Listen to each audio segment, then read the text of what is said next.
Hi, how you doing? And welcome back to another video on the channel. So, with Gyökeres transferring to Arsenal and only being priced at 9 million in FPL, it's a bit of a hot topic at the moment as to whether you should get him in your fantasy league team. So, I thought it'd be interesting to compare how he did last season with other Premier League strikers and just discuss the results and whether it's worth it. So, obviously, he was playing in Portugal last season, which a lot of people might consider to be a weaker league, and therefore maybe his statistics are a little bit inflated. But the flip side of that is that when he's playing for Arsenal, he's playing with probably better players who'll create more opportunities for him and therefore better shooting opportunities and increase his conversion rate. So it might just average out depending on, which side of the coin you want to land on. But hopefully these charts will at least be interesting, if nothing else. And if you do find it interesting, please do subscribe.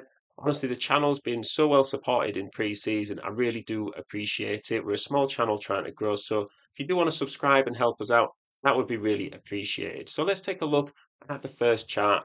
And here we can see with shots taken versus big chances missed, strikers who played at least 10 games last season, Viktor Gyökeres would rank about here. So obviously, the more shots you take, the more you're going to miss and the more big chances you're going to miss. But what you don't want to see is Gyökeres being way above everybody else. And here he kind of just fits in trend, in the line of best fit and showing that he misses some big chances, but it's nothing abnormal, not anything that's going to make you concerned about getting him in over an Alexander Isak, a Visser, Jimenez, Nicholas Jackson or an Ollie Watkins.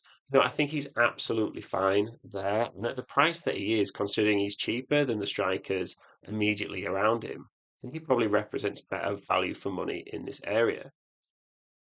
So now we're going to look at his conversion rate. And when we highlight him here, we can see that he's taking a lot of shots, but he's also converting at about 18%. So he took 90 shots last season, converted around 18% of them, which is really high. It would put him inside the top three strikers in the Premier League behind Erling Haaland and Strand Larsen at this metric. So this bodes really well because you would like to think again for Arsenal, he's going to get even better quality chances. Sure, the defenses might be a little bit tougher, but overall, if Arsenal are looking for that striker who's going to score them more goals, they're creating a great sort of attacking output, but the only thing they're missing is a lethal finisher. This would signify that Gyökeres is one of those players. And if Arsenal keep producing the attacking output that they have been doing, he's surely going to convert and get a good amount of goals this season. So the last chart we're going to look at is the aerial duels won. So really what this means is we know that Gyökeres is good at finishing. How is he in the air? Well, when we can highlight him here, we can see that actually he's ranking really well among strikers last season for aerial duels won. So the more aerial duels he wins, the more headers he's going to win, the more chance he is of scoring from higher crosses.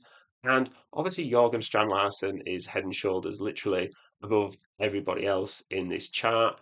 And Gyökeres comes in at second based on how he performed last season. Now, again, the Premier League is more physical and a bit more competitive, maybe, than the Portuguese league.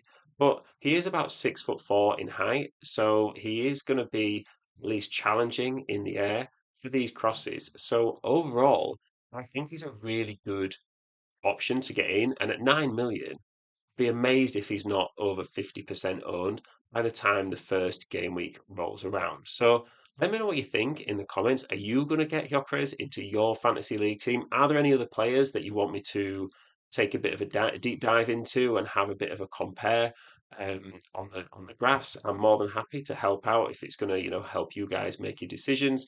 Please do subscribe, like the videos, also join the mini league. We've got a mini league out for the first time this season. It'd be great to have as many people in as possible. And go check out the other videos on the channel as well. Some options will be on the screen right about now. And I will see you in the next one.